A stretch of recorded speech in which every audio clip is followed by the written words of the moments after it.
ஹரியோம். அன்னை அபிராமியினுடைய பொற்பாதங்களை வணங்கி பத்மகிரீசனின் பரிபூர்ண அருளை வேண்டி எனது உரையை துவங்குகின்றேன். இந்த நிகழ்ச்சிக்கு ரொம்ப அற்புதமாக வேலை பார்த்துருக்குறாங்க. அதனுடைய ஒட்டுமொத்த மாவட்ட குழுவிற்கும் எனது மனமார்ந்த வாழ்த்துக்களையும் பாராட்டுக்களையும் தெரிவித்துக் கொள்ளுகின்றேன். எனக்கு முன்னால் ரொம்ப அற்புதமாக பல பேர் பேசியிருக்கிறாங்க. நம்முடைய மாவட்ட பொறுப்பாளர்கள் ஒரு மிகச்சிறந்த கருத்துக்களை, ஆதாரபூர்வமான கருத்துக்களை எல்லாம் கூட உங்கள் முன்னாடி எடுத்து வச்சிருக்கிறாங்க. நீங்களும் வந்து ரொம்ப நேரம் ஆகுது, முடிஞ்ச அளவுக்கு ஒரு 15 நிமிடத்தில் என்னுடைய கருத்துக்களை உங்கள் மத்தியில் எடுத்து வைக்க விரும்புகின்றேன். பல்வேறு விஷயங்கள் சொன்னாங்க. இங்க பத்மகிரி மலையாக இருக்கட்டும், லவ்ஜிகாத் பிரச்சனையாக இருக்கட்டும், பழனி பிரச்சனையாக இருக்கட்டும், இன்னைக்கு கரப்பான் பூச்சிங்கிற பேரில் என்னெல்லாம் அநியாயம் நடக்குது, இதையெல்லாம் தைரியமாக தெருவிலே வந்து பேசுகின்ற ஒரு இயக்கம் இருக்கிறது என்று சொன்னால் தமிழ்நாட்டிலே அந்த இயக்கம் இந்து முன்னணி பேரியக்கம் மட்டும்தான். பேசுறதோட மாத்திரம் இல்லை, எடுத்த காரியத்திலே தமிழகத்திலே ஒரு இயக்கத்தினாலே வெற்றியடைய முடியும் என்று சொன்னால் அதுவும் இந்து முன்னணி பேரியக்கம் தான். அது கன்னியாகுமரி மாவட்டத்தை பாதுகாத்ததாக இருக்கலாம், வேலூர்ல கோவில் இல்லாத ஊர் என்ற பெயரை நீக்கி அங்கே ஜலகண்டேஸ்வரர் சுவாமி திருமேனியை பிரதிஷ்டை செய்ததாக இருக்கலாம், நம்முடைய திண்டுக்கல் மாவட்டத்தை காகித மில்லத் மாவட்டமாக மாற்ற வேண்டும் என்ற ஒரு கோரிக்கை வைத்து இங்கே போராட்டம் நடந்த பொழுது அந்த போராட்டத்தை வெற்றிகரமாக முடித்ததாக இருக்கலாம். இன்னைக்கு இந்த மாவட்டத்தின் பேரு முஸ்லிம் பேருக்கு மாறாமல் இருந்திருக்குது, இந்த மாவட்டத்தின் பேரு திண்டுக்கல்லாக இருக்கிறது என்று சொன்னால் அதுக்கு இந்து முன்னணி தான் காரணம். அப்படி இப்ப 2-3 பிரச்சனைகள் எடுத்திருக்கிறோம். இதுலலாம் இந்து முன்னணியால ஜெயிக்க முடியுமா? குறிப்பாக திருப்பரங்குன்றம் மலை உச்சியில தீபம் ஏற்றுவது 90% நாம் வெற்றி பெற்றிருக்கின்றோம். திருப்பரங்குன்ற பிரச்சனையில இதுவரைக்கும் திருப்பரங்குன்ற பிரச்சனைனா என்னன்னே தெரியாம இருந்த இந்துக்களுக்கு ஏன் திருப்பரங்குன்ற மலை உச்சியில தீபம் ஏற்றுவதை தடுக்கிறார்கள் என்று கேள்வி எழுப்புகின்ற உணர்வு இன்னைக்கு தமிழ்நாடு முழுவதும் 6.5 கோடி இந்துக்களுக்கும் அந்த உணர்வு மனசுல வந்திருக்குது. அப்படி வந்ததனால தானுங்க மதுரையில அதற்கான அறப்போராட்டம் அறிவிக்கப்பட்ட பொழுது ஆடு வெட்டுறன்னு பல பேர் கிளம்புனாங்க. 1 மாசம் போராட்டம் நடத்தினாங்க திருப்பரங்குன்றத்துல. இந்த முஸ்லீம் அமைப்புகள், இந்த கம்யூனிஸ்ட் மாதிரி இருக்கக்கூடிய இயக்கங்கள் முருகப்பெருமானுடைய முதல் படை வீட்டுல போய் மாடு வெட்டுற ஆடு வெட்டுறன்னு போராட்டம் பண்ணாங்க. அப்போ இந்து முன்னணி ஒரு அறப்போராட்டத்திற்கு அழைப்பு விடுத்தது. நமக்கு தெரியும் கடந்த ஆட்சி ஏன் காணாம போச்சு. முருகன் கூட இந்த ஸ்டாலின் மோதினார். 1000 இருந்தால் முதலமைச்சர் இருந்தால் மனுஷன் தானையா. முருகன் யாரு? கடவுள். அந்த முருகன் கூட மோதுனதுனால இந்த அரசாங்கம் காணாம போயிடுச்சு. நம்ம அறப்போராட்டம் உடனே எல்லா பக்கம் கைது பண்ணாங்க. அங்க வீடுகள்ல அப்புறம் வந்து போலீஸ் ஸ்டேஷன்ல கைது பண்ணி கொண்டு போய் வச்சாங்க. நிறைய திருமண மண்டபங்கள் எல்லாம் கைது பண்ணி கொண்டு போய் அடைச்சாங்க. தமிழ்நாடு முழுக்க இந்த கொடுமை நடந்தது. யாரும் போராட்டத்துக்கு போயிடக்கூடாது. அப்படி போராட்டங்கள் நடந்த போது நீதிமன்றத்தினுடைய கதவை தட்டி 3:30 மணிக்கு தீர்ப்பு கிடைச்சது. அறப்போராட்டம் அந்த இடத்துல இல்ல, திருப்பரங்குன்றத்தில் இல்ல, இன்னொரு பகுதியில மதுரையில மாற்றி வைங்க. சரி ஏற்றுக்கிட்டோம். ஆனா 5 மணியிலிருந்து 6 மணிக்குள்ள போராட்டம் நடத்தி முடிக்க வேண்டும் உத்தரவு. எல்லாரும் கைது பண்ணி வச்சிருக்காங்க. 3:30 மணிக்கு உத்தரவு வருது. உடனே டிவில எல்லாம் நியூஸ் பிளாஸ்ட் ஆகுது. சகோதரர்களே, 4:30 மணியை எட்டும் பொழுது அந்த இடத்திலே 1000 பேர் திரண்டு விட்டார்கள். 4:45 5 மணியின் போது 20,000க்கும் அதிகமான பொதுமக்கள் அங்கே இந்துக்கள் திரண்டு நம்முடைய ஒற்றுமையை காட்டி இருக்கின்றோம். நீதிமன்ற தீர்ப்பு எவ்வளோ தீர்ப்பு வந்திருக்கு. உயர் நீதிமன்றத்தினுடைய நீதிபதி 2 பேர் பெஞ்சு அதன் பிறகு நீதிமன்ற அவமதிப்பு வழக்கு எல்லாமே நமக்கு சாதகமாக வந்திருக்கின்றது. அதனாலதான் சொல்லியிருக்கிற 90% பிரச்சனை திருப்பரங்குன்றத்திலே முடிந்து விட்டது. இன்னும் 10% மட்டுமே முடிய வேண்டி இருக்கின்றது. வருகின்ற கார்த்திகை தீபத்தன்று அந்த பிரச்சனையும் முடியும். முடியலன்னு சொன்னா இந்த ஆட்சி இருக்காது. நாங்க 200 சீட்டு ஜெயிப்போம், 234 ஜெயிப்போம். இப்படி எல்லாம் வசனம் பேசினாரு ஸ்டாலின் அவர்கள். இப்படி எல்லாம் வசனம் பேசினா திமுக காரங்க, திமுக காரன் போட்ட ஆட்டம் இருக்குது பாருங்க, கொஞ்சம் நெஞ்ச ஆட்டமா போட்டா ஆட்டம் போட்டு என்ன பண்ணா, முருகன் கூட மோதுனா திருப்பரங்குன்ற மலை உச்சியில தீபம் ஏத்தாம தடுத்தா வருகின்ற பக்தர்கள் எல்லாம் கைது செய்தார்கள். சகோதரர்களே, கொளத்தூர் தொகுதியில அப்பா கதைய முடிச்சிட்டாங்க. எப்படி ஸ்டைல் எப்படி இப்படின்னு அப்பா கதைய மக்கள்லாம் சேர்ந்து இந்துக்கள்லாம் சேர்ந்து முடிச்சிட்டாங்க. அரசன் அன்று கொள்வான், தெய்வம் நின்று கொள்ளும். ஆகவே வருகின்ற கார்த்திகை தீபத்தன்று திருப்பரங்குன்றம் மலை உச்சியிலே இந்த அரசு தீபம் ஏற்றுவதற்கு தடையாக இருக்கக்கூடாது. நீதிமன்ற தீர்ப்பின்படி தீபம் ஏற்றுவதற்கு இந்த அரசு துணை நிற்க வேண்டும். இதுக்காக அதுக்கப்புறம் நம்ம விஜய் அவர்களை முதலமைச்சரா பார்க்கறதுக்கு விருப்பப்படுறோம். அதனால இந்த ஆட்சி 6 மாசம் இருக்கணுமா, 1 வருஷம் இருக்கணுமா, 5 வருஷம் இருக்கணுமா, அவங்க தான் முடிவு பண்ணணும். ஆகவே இந்து முன்னணி எடுத்த எந்த போராட்டத்தையும் தோல்வி அடைந்ததில்லை. இங்க பத்மகிரி மலை பத்தி சொன்னாங்க, அதிலையும் நாம் வெற்றி பெற்று வருகின்றோம். நீ கிரிவல பாதையில எவ்வளவு அற்புதமா இருக்குது பாருங்க. முன்னாடி கிரிவல போனா கைது பண்ணாங்க இதே திட்டத்தில். 3 மாதங்கள் கைதான். அப்ப நீதிமன்றத்திற்கு போய் அனுமதி எல்லாம் கிடைச்சது. இன்றைக்கு அற்புதமான கிரிவல பாதை அப்படியே ஜொலிக்குது. மனம் முழுக்க லைட் போட்டாச்சு, ஜொலிக்குது. ஒவ்வொரு கிரிவலத்துக்கும் மக்கள் கூட்டமா அவங்களா வர்றாங்க. அதனால சூழ்நிலையானது இன்றைய தினம் மாறி இருக்கின்றது. நம்ம ராஜாஜி சொன்ன மாதிரி நிச்சயமா நம்முடைய பத்மகிரி மலை மீது இருக்கக்கூடிய திருக்கோவில்ல அபிராமி அம்பாளும் பத்மகிரீசனும் அமரத்தான் போகிறார்கள். கும்பாபிஷேகம் நடக்கத்தான் போகின்றது. இந்த திண்டுக்கல் மாவட்டமே அன்றைய தினம் தோரணங்களை கட்டி கொண்டாடுவதற்கு இந்துக்கள் தயாராகி கொண்டிருக்கின்றார்கள். அந்த நாள் வரத்தான் போகுது. இந்து முன்னணி எடுத்த எந்த போராட்டத்தில் தோல்வி அடைந்த வரலாறே கிடையாது. என்ன அப்படி சொல்றேன்? இந்து முன்னணினா தில்லு, இந்து முன்னணினா தைரியம், இந்து முன்னணினா துணிச்சல், இந்து முன்னணி என்றால் அசாத்திய சாதாவே உலகத்தில் எவனாலும் முடிக்க முடியாததை முடித்து காட்டுகின்ற இயக்கம் இந்து முன்னணி பேர் இயக்கம். இவ்வளவு பேர் வந்திருக்கிறாங்க. யாருக்காவது ஒரு 10 ரூபாய் பணம் கொடுத்தாங்களா? ஏன்னா இன்னைக்கு 1 ரூபாய்க்கு மதிப்பு இல்லை, இல்ல ஒரு 50 100 இல்ல.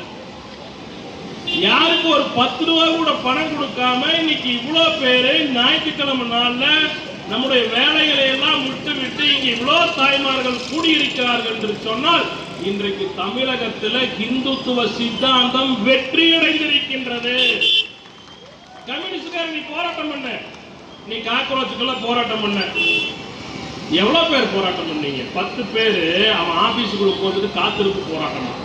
இவன் நடத்துற நாடகம் இருக்குது பாருங்க. தமிழ்நாட்டில் இருக்கிற எல்லா கட்சிக்காரனையும் வரிசையா கொண்டு நிறுத்தி வச்சு யாருக்கு சிறந்த பொய் பேசுவதற்கான விருது கொடுக்கணும் பார்த்தோம்னு சொன்னா இந்த கம்யூனிஸ்டுக்காரருக்கு தான் விருது கொடுக்க முடியும். உலகத்திலேயே இவன் அளக்கிற அள இருக்குது பாருங்க. ஆகவே யாருக்கும் சேராத கூட்டம், லட்சியத்திற்கான கூட்டம் நமக்கு வந்திருக்கிறது. காரணம், சித்தாந்த ரீதியிலான போரிலே நாம் வெற்றி பெற்றிருக்கின்றோம். எப்படி சொல்றீங்க? இன்னைக்கு எல்லா கட்சியும் இருக்குது. திமுக இருக்குது, கம்யூனிஸ்ட் இருக்குது, நாம் தமிழர் கட்சி இருக்குது, நிறைய சித்தாந்தங்கள் இருக்குது இல்லையா? திராவிட சித்தாந்தம், முஸ்லிம் கிறிஸ்தவ ஒரு சித்தாந்தம், ஓகே. இந்த பக்கம் தமிழ் தேசியம் பேசுற சித்தாந்தம் இருக்குது, கம்யூனிஸ்ட் சித்தாந்தம் இருக்குது. இப்ப புதுசா உருட்டு விட்டுறாங்க மதச்சார்பற்ற சமூக நீதி தாவக. சரி, அதையும் ஒரு சித்தாந்தமா வச்சுக்கலாம். இப்படி பல சித்தாந்தங்கள் இருக்கின்றது. இந்த சித்தாந்தங்கள் அனைத்தும் ஒன்றாய் சேர்ந்து எதிர்க்கின்ற சித்தாந்தம் தமிழகத்திலே ஒன்று இருக்கிறது என்று சொன்னால் அது இந்துத்துவ சித்தாந்தம். மறந்துட வேண்டாம். இவனுக்கு எல்லாம் ஒரு பக்கம் இருக்கிறான். மற்ற சித்தாந்தங்கள் எல்லாம் ஒரு புறமும், இந்துத்துவ சித்தாந்தம் இன்னொரு புறமும் கம்பீரமாக இன்றைய தினம் காவி கொடியை எடுத்து கையிலே உயர்த்தி பிடித்துக் கொண்டு நாம் நின்று கொண்டிருக்கின்றோம். நம்ம தமிழ்நாட்டில் அரசியல் ரீதியாக இன்றைக்கு இந்துத்துவம் வெற்றி அடையாமல் இருக்கலாம், அதிகாரத்துக்கு நம்ம வராமல் இருக்கலாம், இந்துத்துவ சித்தாந்தத்தை சார்ந்தவர்கள் ஆட்சி அதிகாரத்துக்கு வராமல் இருக்கலாம். ஆனால் சித்தாந்த ரீதியிலே களத்திலே மக்களினுடைய மனதிலே நம்முடைய சித்தாந்தம் வென்றிருக்கிறதே. அதுதான் நம்ம நடந்துட்டு இருக்கின்ற போராட்டங்கள், மக்கள் வர கூட்டம். இன்னைக்கு திருப்பரங்குன்றமா இருக்கலாம், பத்மகிரியா இருக்கலாம், பல பிரச்சனைகள் இங்கே பேசுறதா இருக்கலாம். நாம் இன்றைய தினம் சித்தாந்த ரீதியிலே தமிழகத்திலே வெற்றி பெற்றுக் கொண்டிருக்கின்றோம். சவால பெரியவர்களே, இன்னைக்கு கோவில் பிரச்சனை, ஆலய தரிசன கட்டணத்தை ரத்து பண்ணணும். இந்த அரசாங்கம் பாருங்க, ஒரு வெப்சைட் வச்சிருந்தாங்க, நான் போய் பார்த்தேன், அறநிலையத்துறையினுடைய வெப்சைட். அந்த வெப்சைட்ல 43,651 திருக்கோவில்கள் தமிழகத்தில் இருப்பதாக இந்த அரசாங்கம் சொல்கிறது. நாம் இந்த அறநிலையத்துறை அமைச்சர் ரமேஷ் அவர்கள் நல்ல இளைஞர், துடிப்பா செயல்படுறாருன்னு இன்னைக்கு பத்திரிகையில தொலைக்காட்சியில செய்தி வந்துட்டு இருக்கு. இவர் நிறைய ஆபீசர்ஸ் போட்டு மாவட்ட வரியா போட்டு ஒரு 3 மாசம் கணக்கெடுங்க. 43,651 திருக்கோவில்கள் தமிழகத்திலே இல்லை. 8,000 கோவில்கள் காணாமல் போயிருக்கின்றது. அப்புறம் கோவில் இருக்குது, வெப்சைட்ல கோவில் இருக்குது, அதுக்கு ஃபண்டு போகுது, சம்பளம் கொடுக்குறாங்க.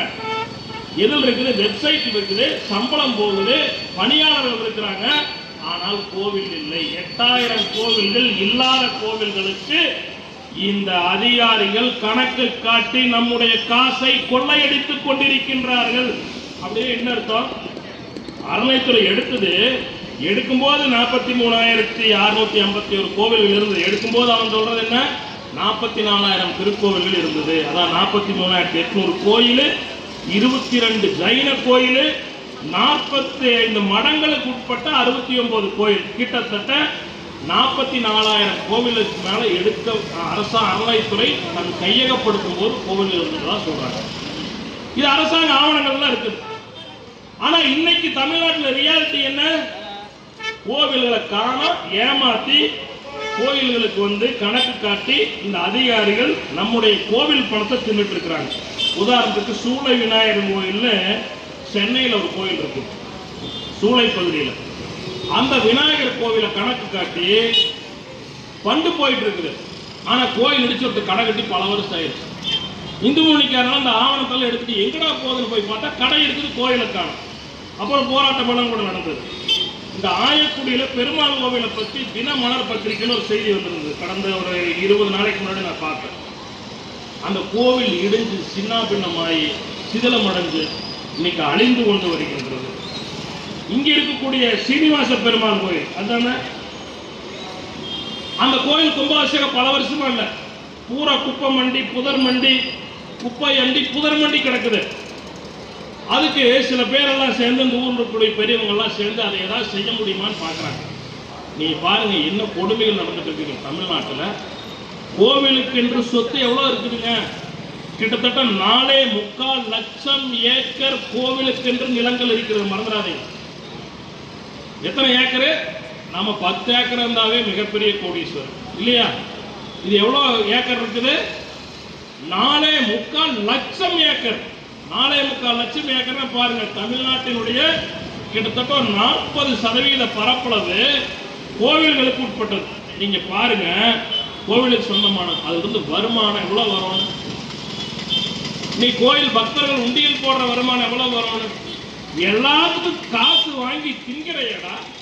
கொண்டு போய் வண்டி நிறுத்தினா ஓடி வர்றான், நான் டெண்டர் எடுத்திருக்கிறேன், 50 ரூபா கூட, 20 ரூபா கூட. செப்பல் விட்டா நான் டெண்டர் எடுத்திருக்கிறேன். உள்ள போய் அர்ச்சனை, அபிஷேகம் எல்லாத்துக்கும் காசு. இது ஸ்பெஷல் தரிசனமா ஒரு 500 ரூபாய்க்கு கொடுங்க, உடனே பக்கத்தில் போய் காட்டிடுறேன். அப்படி இல்லைன்னா ஒரு 250 கொடுங்க, கொஞ்சம் ஒரு 10 அடி தள்ளி காட்டுறேன். சும்மா போனா நீ ஒரு நாள் பூரா கிடம், உனக்கு தண்ணியும் கிடைக்காது, எதுவும் கிடைக்காது. என்னையா கொடுமை, இத்தனை காசு வாங்குறையே, இவ்வளவு வருமானம் வருது. ஆனா கோவில்களுடைய நிலை எப்படி இருக்குது? நான் உதாரணத்துக்காக 2 கோவில் சொன்னேன். இது தமிழ்நாட்டில் புகழ் வாய்ந்த சில கோவில்களை தவிர மற்ற கோவில்களினுடைய நிலை இதுதான். இப்ப என்ன விஷயம்னா, இந்த அறநிலைத்துறை கையில் எடுத்ததுல கோவில கிட்டத்தட்ட இந்த திமுக வந்ததுக்கு அப்புறம் தான் இந்த அநியாயங்கள்லாம் வந்தது. 67க்கு அப்புறம் வெள்ளக்காரன் காலத்திலே இதுக்காக ஒரு சட்டமெல்லாம் வகுக்கப்பட்டு அரசாங்க நிர்வாகம் பண்ணோன்னு சில விஷயங்கள் கொண்டு வந்தாங்க. சுதந்திரத்துக்கு முன்னாடி இல்லை நடைமுறையில் இருக்கு. சரி, இப்போ நாம் என்ன சொல்றோம்னு சொன்னா, நாடு சுதந்திரம் அடைஞ்சதுன்னு வச்சுக்கலாம். 1947 தமிழ்நாட்டில் இருந்த மசூதிகளினுடைய எண்ணிக்கை எத்தனை கணக்கெடுங்க. கிறிஸ்துவ சர்ச்சுகளினுடைய எண்ணிக்கை எத்தனை? இன்னைக்கு நம்முடைய தமிழ்நாட்டில் இருக்கக்கூடிய மசூதிகளுடைய எண்ணிக்கையும் கிறிஸ்தவ சர்ச்சுகளுடைய எண்ணிக்கையும் பல மடங்கு அதிகமாயிருக்கிறது. மறந்துடாதீங்க. கிட்டத்தட்ட 10 மடங்கு 15 மடங்கு சர்ச்சுகளும் புதிய புதிய மசூதிகளும் தெருவெங்கும் கட்டப்பட்டு கொண்டிருக்கின்ற காட்சியை நாம் பார்த்து கொண்டிருக்கின்றோம். சகோதரர்களே, பெரியவர்களே, நாடு சுதந்திரம் அடைந்த போது தமிழ்நாட்டில் இருந்த மக்கள் தொகை எவ்வளவு? அதிகபட்சம் இருந்த ஒரு கோடி இருந்திருக்குமா? இன்னைக்கு தமிழ்நாட்டுடைய மக்கள் தொகை எவ்வளவு? 7 கோடி பேர். சகோதரர்களே, பெரியவர்களே, நீங்க அறநிலைத்துறை எடுத்தீங்களே, அறநிலைத்துறைக்கு 4.25 லட்சம் ஏக்கர் நிலம் இருப்பதாக அறநிலைத்துறை வெப்சைட்லயே சொல்றீங்களே. இவ்வளோ நிலம் இருக்குது. எத்தனை புதிய கோயில் கட்டி இருக்கிறீங்க? இருக்கிற கோவில் 8000 கோயில் இடிச்சிருக்கிறார். என்ன காரணம் இதுக்கு? இந்த ஆட்சியிலே தமிழகத்திலே இருந்தவர்கள் எவருக்குமே இந்து மதத்தின் மீது பக்தி கிடையாது. அப்பேற்பட்ட ஆட்களுக்கு நாம் ஓட்டு போட்டிருக்கோம். கோவிலை பாதுகாக்கணும், கோவில்களை பராமரிக்கணும் அந்த சிந்தனை இல்லை. மாறாக கிறிஸ்துவ முஸ்லிம் ஓட்டை எப்படி வாங்குறது, அதுக்கு இந்து கடவுளை எப்படி திட்டலாம், இப்படித்தான் இங்க தமிழகத்தில் அரசியல்வாதிகள் சிந்தித்தார்கள். அப்படிப்பட்டவர்கள் தான் நாம் தமிழ்நாட்டில் ஓட்டு போட்டோம். அதனுடைய விளைவு புதிய திருக்கோவில்கள் எதுவும் கட்டப்படவில்லை. அதற்கு மாறாக 8000 திருக்கோவில்கள் தமிழ்நாட்டிலே காணாமல் போயிருக்கின்றது. இதே நிலைமையில் போனா நம்முடைய கோயில் என்ன பாருங்க. இன்னைக்கு 1987 அரசாங்கத்தினுடைய ஒரு குறிப்பு, அதுல என்ன சொல்றாங்கன்னு சொன்னா 5.25 லட்சம் ஏக்கர் கோவிலுக்கு நிலம் இருப்பதாக அரசாங்கம் சொல்லுது. அதன் பிறகு 2019 அரசாங்கத்தின் சார்பில் ஒரு குறிப்பு கொடுக்கப்படுது. அதுல என்ன சொல்றாங்கன்னா, திருக்கோவிலுடைய நிலங்கள் சுருங்கி விட்டது. நிறைய வெயில் அடிக்கிறதுனால கோவில் நிலமெல்லாம் சுருங்கி 4,78,000 ஏக்கர் நிலங்கள் தான் இருக்கிறது. எவ்வளவு ஏக்கர் காணோம்? 47,000 ஏக்கர் நிலங்களை காணவில்லை என்று அறநிலையத்துறையே தமிழக அரசு ஒப்புதல் வாக்கு மூலம் கொடுத்திருக்குது. அது எங்க போச்சு? 47,000 ஏக்கர் எங்கடா போச்சு? இன்னைக்கு அது இல்லாம முன்னாடி ஜெயக்குமார் ஜி பேசினார். பள்ளியில் எவ்வளவு பெரிய மோசடி நடந்தது கோவில் இடத்தை கரையம் பண்றதுக்காக. எப்படி நடந்தது? இந்த மாதிரி திட்டம் போட்டு நம்முடைய கோவில் நிலங்கள் சுரண்டப்பட்டிருக்கிறது. அதிகாரப்பூர்வமா 2019 வரைக்கும் 47,000 ஏக்கரை காணோம். ஆனா இவங்க சொல்ற 4,78,000 ஏக்கரே இன்றைய தினம் இல்லை. அதை கூட இந்த அறநிலைத்துறை அமைச்சர் ஆய்வு செய்ய வேண்டும். பல பேர் ஆக்கிரமிப்பு பண்ணி வச்சிருக்கிறான். பில்டிங் கட்டிட்டான், பங்களா கட்டிட்டான், ஃபேக்டரி கட்டிட்டான். நிறைய கோவில் நிலங்களில் சர்ச் இருக்கிறது, கோவில் நிலங்களிலே மசூதி இருக்கின்றது. சும்மா சொல்லல. பக்கத்தில் இருக்கக்கூடிய பெருமாள் கோயில் பட்டியில் இருக்கக்கூடிய பெருமாள் கோவிலுக்கு சொந்தமான நிலத்தை யார் ஆக்கிரமிப்பு பண்ணி வச்சிருக்கிறாங்க? இங்க இருக்கிறாங்க, மக்கள் வந்திருக்கிறாங்க. யாரு? கிறிஸ்துவர்கள் ஆக்கிரமிப்பு செய்து வைத்திருக்கிறார்கள்.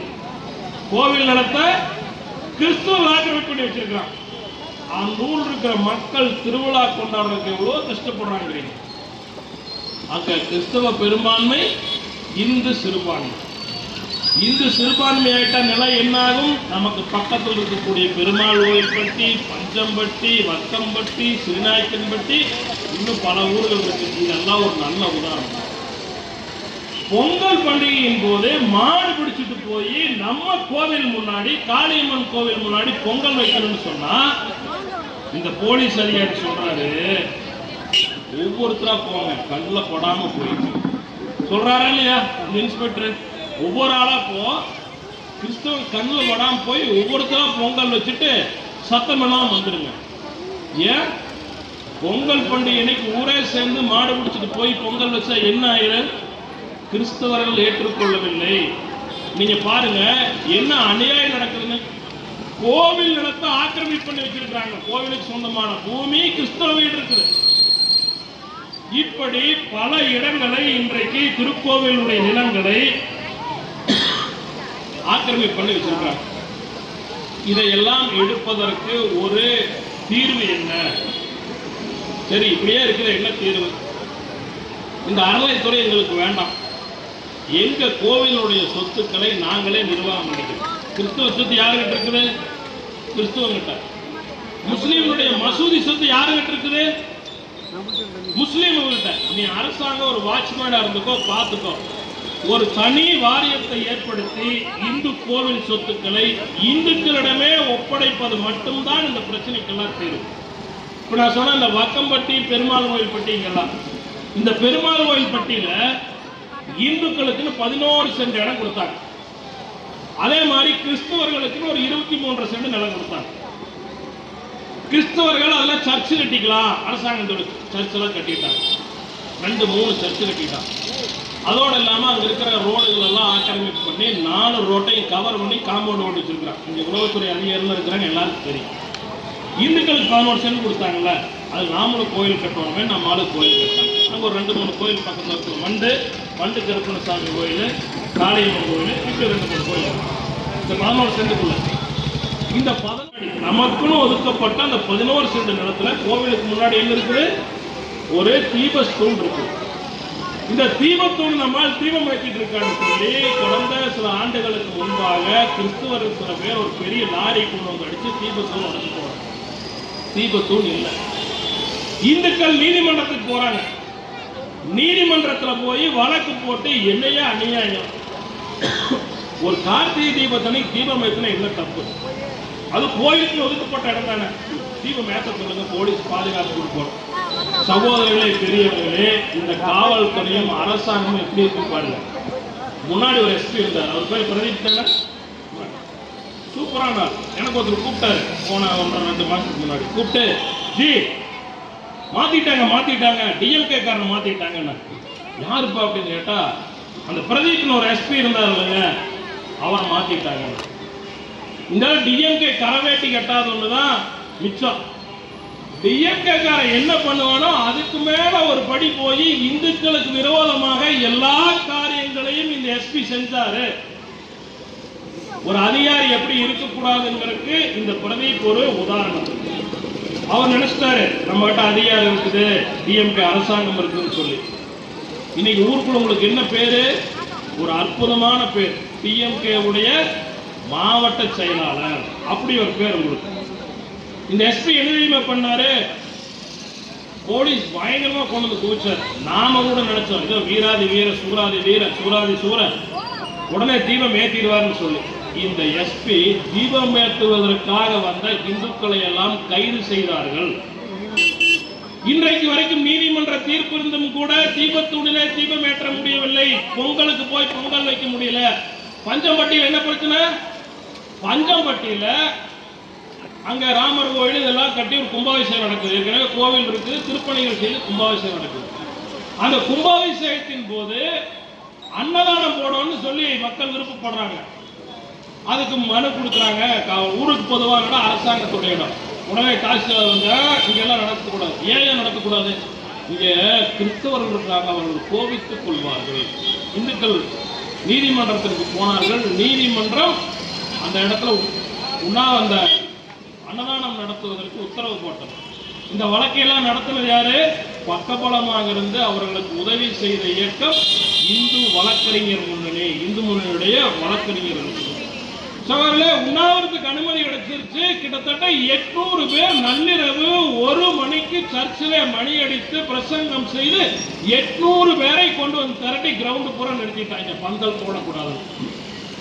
அதன் பிறகு காலை இந்து முனையிலிருந்து தலைவர்கள் எல்லாம் வர்றாங்கன்னு சொன்னது பின்னாடி அவங்க எல்லாம் கைது பண்ணாங்க. பந்தல் போடப்பட்டு அவசரமா 3 மணிக்கெல்லாம் பிரிஞ்சு வச்சாங்க.